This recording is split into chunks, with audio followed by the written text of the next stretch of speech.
Hi everyone, it's Jamie Kubota from the Nutrition Department at San Jose State, and today I'm going to be doing a little knife safety demo with you. So I'm going to start out by showing you some different kinds of knives. I've got a selection here on my cutting board. So first off, I've got my serrated knife. Okay, so this is a serrated knife. This is actually a double serrated knife. It's kind of a new style, but serrated knives are used for things like bread, things like pastries and delicate things, angel food cake for sure. They might even be used for tomatoes. You'll see something called a tomato slicer that looks just like this. So there's your serrated knife. Next up, I have what is called a chef's knife. So this is kind of the workhorse in the kitchen. This is a 10-inch chef knife. And I also have one similar is a 6-inch chef knife. So if you're not really comfortable with knives, you might start with the smaller knife.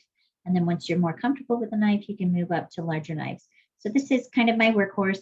I use it for pretty much everything. It's used, to cut everything using the whole blade, and then the tip of the knife is used for more delicate work, and the butt of the knife is used for heavier things like cutting through a butternut squash, for example. So this can pretty much cut through just about everything. So the smaller chef's knife as well. And then I have here, this is called a boning knife. So it's usually a 6 to an 8-inch blade, but it's long and it's thin like this. And that's used to cut up things like chicken, where you need to get into where bones and things are like that. So this is called a boning knife. And here I've got a small paring knife. So paring knives are small knives. They're used for small jobs in the kitchen. And there are many more knives, but these are kind of standard knives that you might see in the kitchen. So I just wanted to point those out. I'm going to move into how to hold a knife. So if you've got your knife, and this is my chef's knife, I'm going to take that knife, and what you want to make sure that you do is that you are holding it close to the blade. So I put the handle of my knife into the palm of my hand, and I wrap the bottom 3 fingers around the handle, and then my thumb and my index finger grip the top of the blade. And this gives me a lot of control over the knife. If you hold the knife down like this at the end of the handle or not so close to the blade, you just don't have as much control. It moves around a lot on you. So this allows you to really choke up and control the knife. So again, I'm going to have it in my hand with my fingers wrapped around the handle and my thumb and my index finger choked up at the top of the blade. And then my other hand is used for holding food that I'm cutting and guiding the food. But the important thing is that it's in the right position.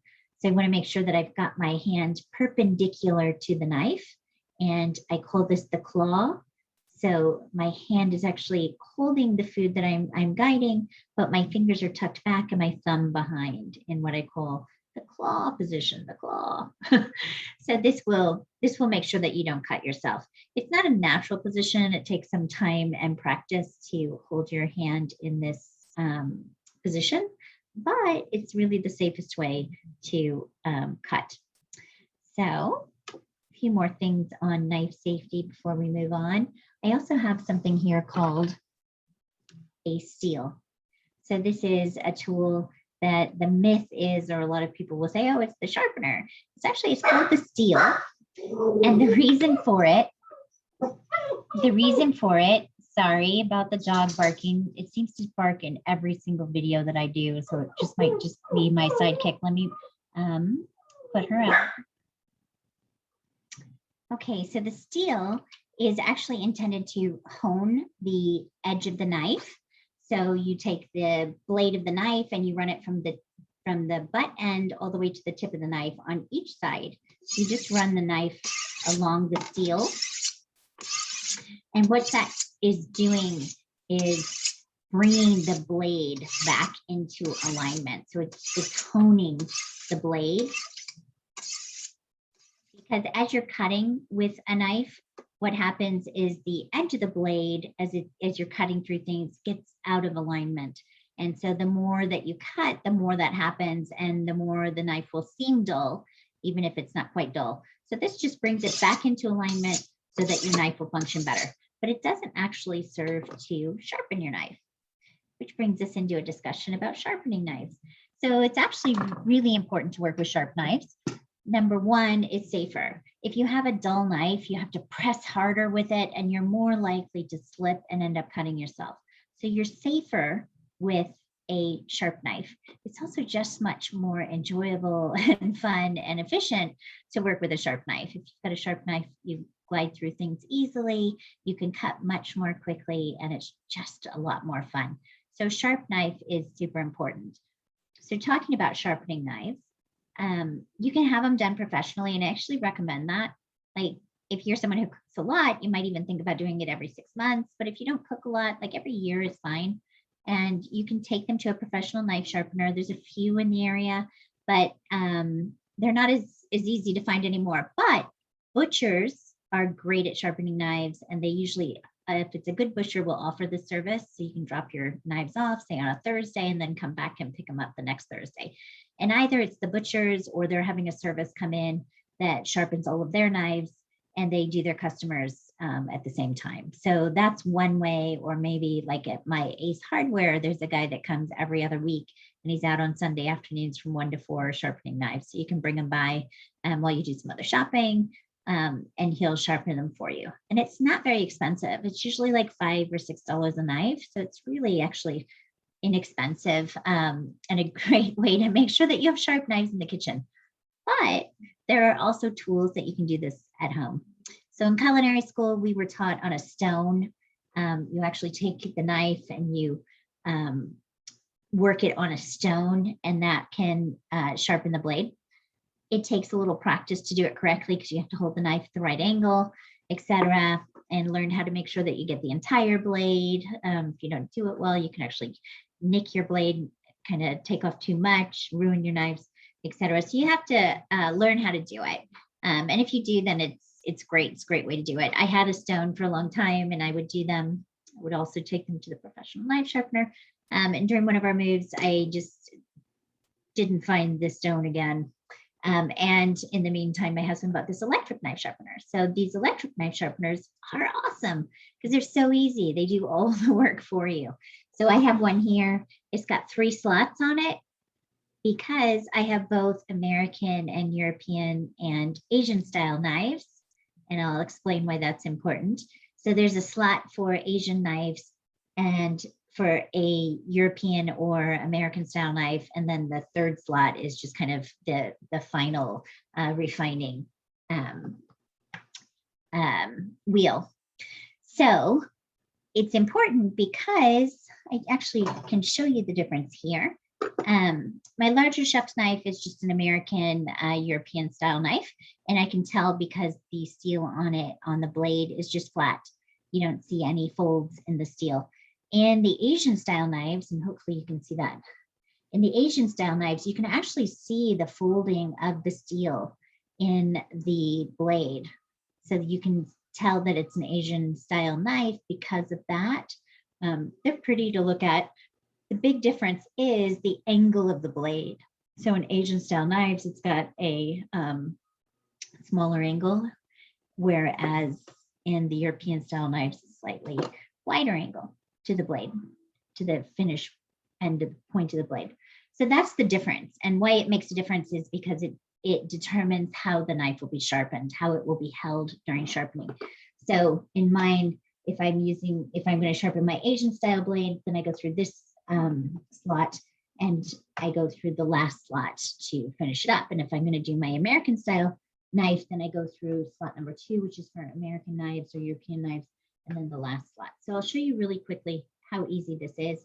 The nice thing about this piece of equipment is it does all the work for you. So you don't have to press hard or anything. And actually you shouldn't press hard. You should just run the blade through from the butt end to the tip of the knife on each side. And it gives you the correct angle. It guides you through at the correct angle. So you usually do on your knives, you'll do about 8 or 10 passes on each side through the sharpener, and then 8 or 10 passes through the kind of the finishing wheel, and then you're done. If you're keeping your knives relatively sharp, then that's pretty much all you need to do to keep them up.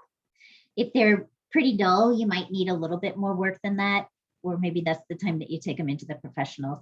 Let me just show you quickly how this is done. So you turn it on, and then I'm using my Asian style blade.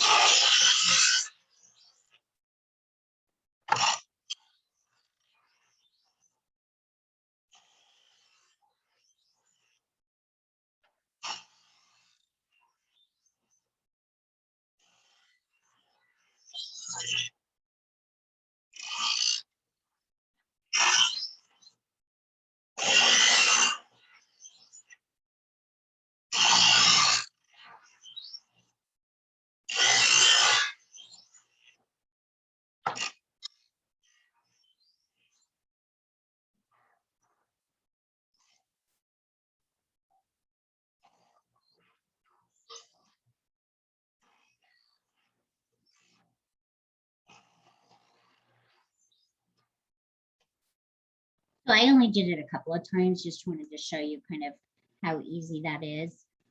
Literally, the machine guides the knife, and it's going to hold it at the right angle for me.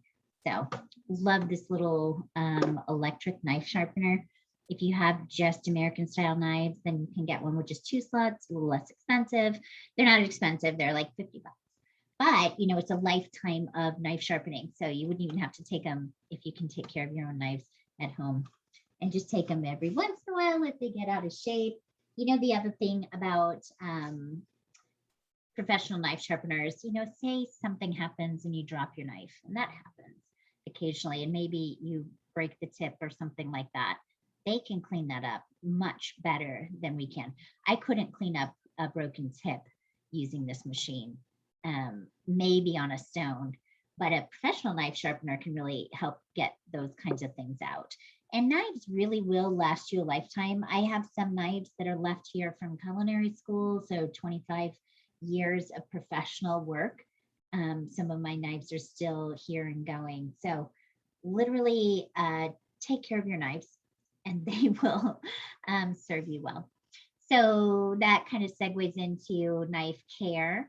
Want to make sure that you're carrying your knives safely. It's part of knife care as well. So I would pick up my knife as though I were going to hold it, and then I would walk with it.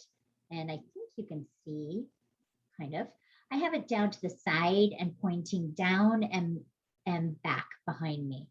So I'm always going to carry my knife that way, even if I'm just in my own kitchen, just because somebody could run through, somebody in the house could be in the kitchen with you. You just want to make sure that you're not going to accidentally poke somebody with a sharp knife, right? So always holding it down. When it's not in use, I just put it on the edge of my board facing away from me, so that if it does fall, it's hopefully not gonna, the blade is not gonna fall at me. And I never would try to catch a knife that's falling. You always want to just step back, let it fall, and then collect it, right? So don't try to catch a falling knife. That's a really big no-no. You want to make sure that you clean your knives right away. So you don't want to put your knife by the sink or into the sink, especially if there's other things in the sink, so that somebody else doesn't come along and accidentally reach in and cut themselves.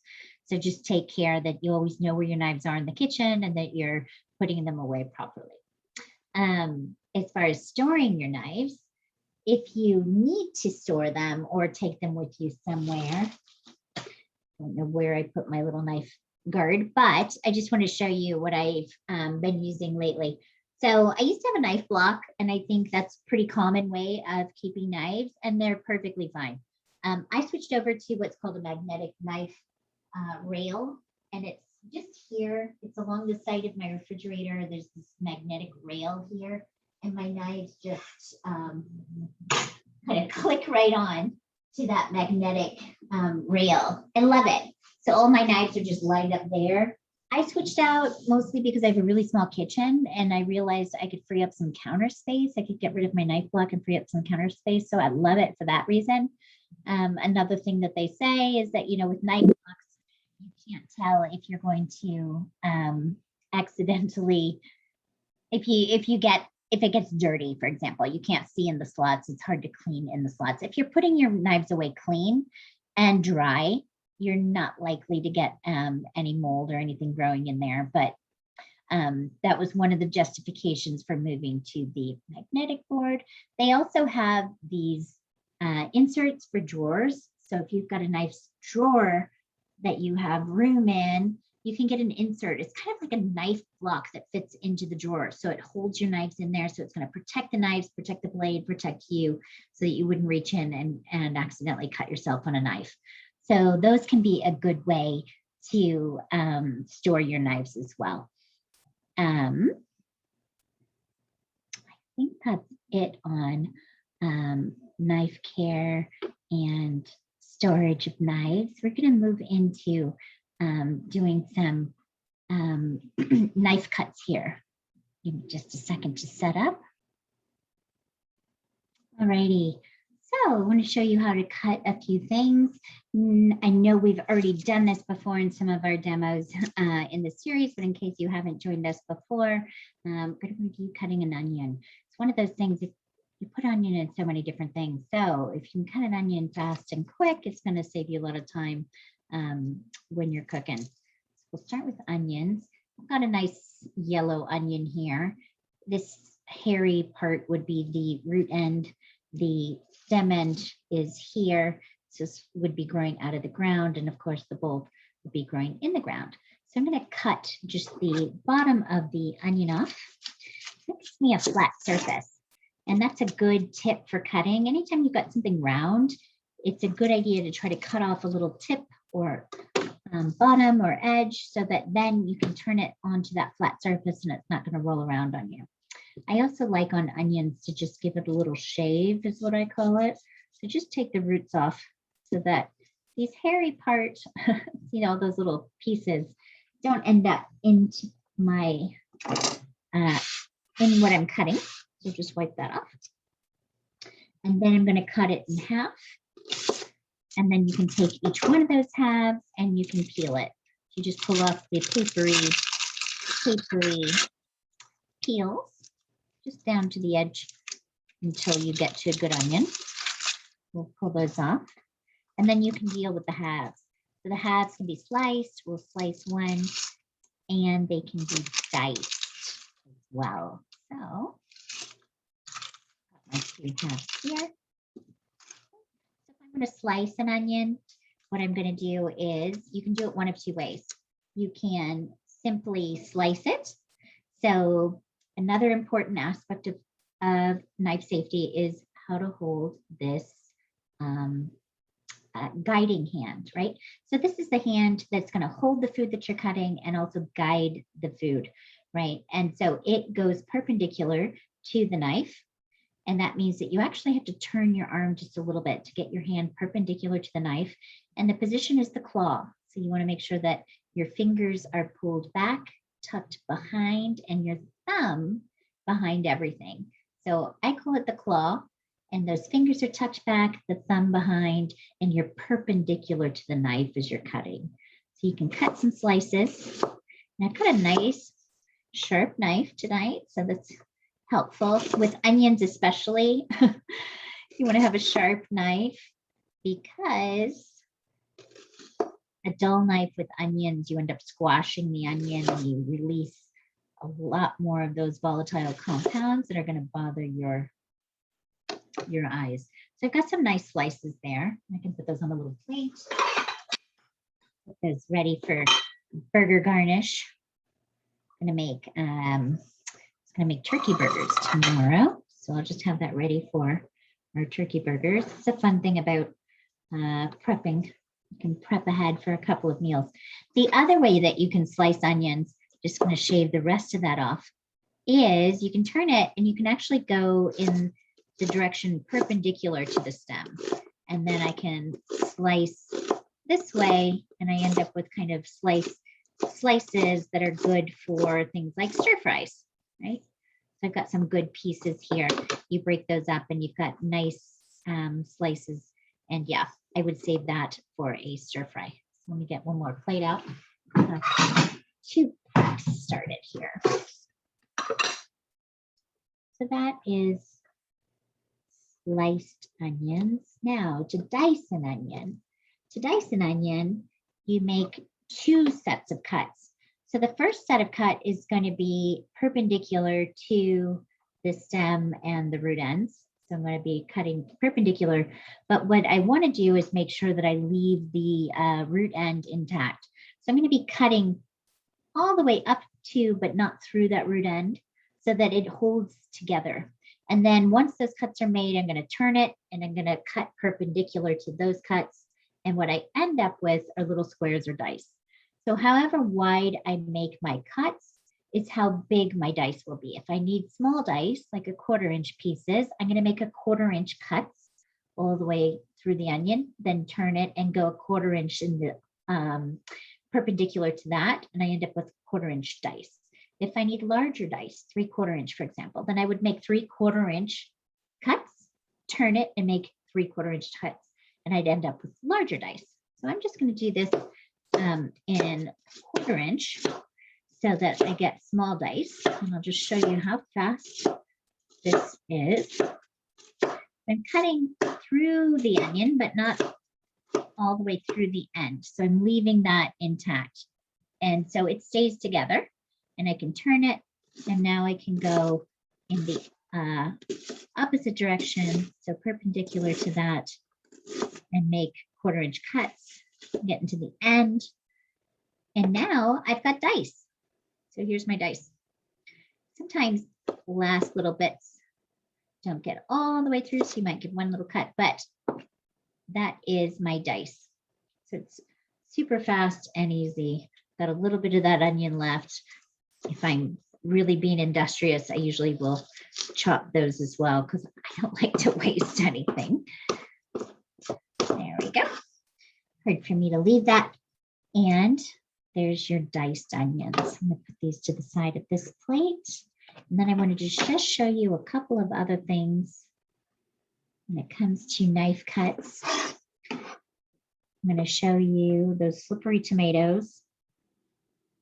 So get these off my board. There we go. Okay, so I've got a Roma tomato and I've got just a good old, and I did wash these, but I forgot to take that sticker off. Good old just slicing tomato. So both of them are relatively round, right? The Roma's a little bit oval, but it's still relatively round, and they're a little bit slippery. So with tomatoes, for sure, it's a good idea to just cut off the bottom. So then you've got something flat to work with, right? So I'm going to slice this one, and it's really helpful. So this knife is pretty sharp, so it's not doing terribly. What I find is that tomatoes, if you don't have a sharp knife, tomatoes can be difficult. They can be really slippery. So that's the time. I'll just show you something. That's the time for if you cut into the flesh side. So if you can open it up, so make one cut, open it up, and then cut into the flesh side, it's much easier to work with. So that's one trick for cutting tomatoes. If I'm going to dice these tomatoes, I'll cut them into strips, and then I'm going to lay those strips down and I'm going to cut them so that I've got even pieces, and then I'll line them up and I can cut through them the other direction, and there's my dice. So there's diced tomatoes as well. Okay. Get a little bowl down for those. So that's tomatoes. It'll be a little slippery. So if you are having trouble with tomatoes, if your knife is not terribly sharp and they're pretty slippery, you're having a hard time getting through the skin, make one cut the best you can, and then cut into the flesh side. That'll be easier for you. Another trick with tomatoes is this is when you get out your serrated knife or your tomato slicer and use that, and that's going to be much easier. Remember, cut off the tip of the tomato, so then you've got a nice flat surface, and it's much easier to work with because it's not rolling around so much. And even my knife is not completely sharp, but that's just tomatoes. Tomatoes can be somewhat difficult. They're kind of slippery and their skins just don't make them easy to cut through. Let's see here. I wanted to show you a pepper. So I have a method for cutting peppers. I like to cut off the bottom, and then I like to cut around the top, pull the top off, open it out, and take out those seeds. So there's the bottom, and I'm cutting around the top. And I'm just running it around on the cutting board, using the cutting board to help. And then I pull that top off. And then what I'm left with is the pepper, but I want to pull the seeds out. So I can use the tip of my knife to open up the pepper. And then using the tip of the knife again, I'm just kind of running it along where those ribs are. And here's my last one. I'm going to very carefully run it around that last rib. I can pull that out and I can throw that away. So essentially, I'm only throwing away the seeds and the top, which aren't edible. And I'm left with this nice piece of pepper that I can then work with. So I've got 2 nice strips of pepper, and this can easily be cut into strips if that's what I need, or I can take those strips and then line them up and cut through them the other direction and get my dice. So dice is pretty common in cooking, to have diced veggies and just these little squares. Okay, so there's my diced pepper. I've got some nice pieces of pepper to work with and some dice. Okay. Quickly do a couple other veggies. So I wanted to show you how to open up an avocado because they're pretty popular these days. So a safe way to open up an avocado. Have your avocado here, pull out the little seed, and I know it's ripe because that came out easily, and it's just giving to gentle pressure. So to cut the avocado, I'm going to use my knife. I'm going to cut into the avocado till I hit the pit, and then kind of roll the knife around all the way around till it's cut all the way through, and then I can open it up. And I've got my 2 pieces of avocado. One's going to have a pit in it. So to get that pit out, if you've got a chef's knife, what you can do is you can just, I'm going to gently but firmly, I'm going to hit the butt end of my knife into the pit. And then once it's there, it's going to be stuck, and I can just twist it and it will easily pull out. Okay. And then use my thumb and my index finger to just gently push it off of the blade. And there's my pit. Okay. So that opened up my avocado. So I can do 2 things with that avocado. One, you can just slice it or dice it here in the peel. And then I can use a spoon to pull it out of that peel. And just take a large spoon and pull it out. And I've got nice slices. Okay. Or you could actually use that spoon to pull the avocado out and then put it onto your cutting board and cut it on your cutting board. So either one of those methods will work, whatever you're more comfortable with. So there's your avocado. Okay, and last but not least, because it's kind of fun and we're coming up on artichoke season, thought we'd do some artichokes. Let me just show you how to handle that artichoke. Wash my hand really quick and grab my scissors. Okay, and I'm going to grab a lemon because I need a lemon to rub on those cut edges of that artichoke. So I will get rid of my avocado. So I have a cutting board free for this lovely artichoke. I couldn't help myself at the grocery store to pick it out because it's such a beautiful artichoke. Oh my goodness, it's like a perfect artichoke.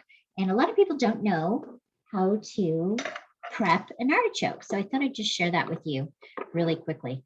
So what we need to do is in the artichoke is like a thistle. It actually grows on a plant, and the leaves, not all of the leaves are edible, but the bottom portion, once it's been steamed or cooked, you can eat the bottom portion of the leaves. And then once all the leaves are removed, inside there's the heart.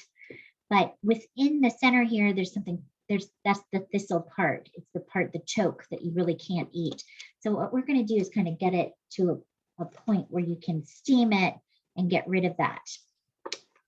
So to take care of the artichoke, the stem is really not edible. We're going to cut off a little bit of that, but leave a little bit of the stem on, because that helps kind of hold it together. So I just cut a little bit of that stem off, and I'm going to get rid of some of these bottom leaves. These are going to be super woody and not really edible. Even once we steam it, you wouldn't get much off of that. So we'll get rid of those. Then we're going to cut the top. So I'm just going to cut and open up the artichoke. That's where it helps to have a nice sharp knife. Oh my God, this artichoke is beautiful. Look at that. So in here is the choke. That's really what is not going to be edible. But we can steam this whole like this. But what we're going to want to do is get rid of these pointy pieces here. And so that's where some good kitchen scissors can work, is you just come around and you just cut those. And we're just cutting off the top of those so that you don't have those pointy, sharp pieces there. So we used the knife to cut off the top, and so I got rid of those. It's just these ones that are left that you're going to want to cut each one of those really carefully, not carefully, really easily with kitchen shears. You'll see we'll just go all the way around. We'll be done. We are done. And then what we're going to want to do, so this part, we're going to go ahead and put this part, these pieces into the compost. Those are not edible. The rest of this can be steamed, or I steam them. It's my preferred method is to steam them. And then sometimes I might grill them after they're steamed, but you're going to want to rub this with a little bit of, it's already starting to brown a little bit and oxidize. So artichokes oxidize really, really rapidly. So you would just take a cut lemon like this and rub it over the edges. Anything that you cut, you'd rub a little bit of lemon on, and that'll help to delay that browning. They'll still brown a little bit, especially once they're cooked, they turn a different color, but this helps to delay that. So there you go, prepped an artichoke. Couldn't help myself. It looked like such a beautiful artichoke, and one of those things that I think is fun to learn. So that's the end of our knife safety, knife skills demo. Thank you so much for joining me, and hopefully we will see you again soon. Take care. Bye-bye.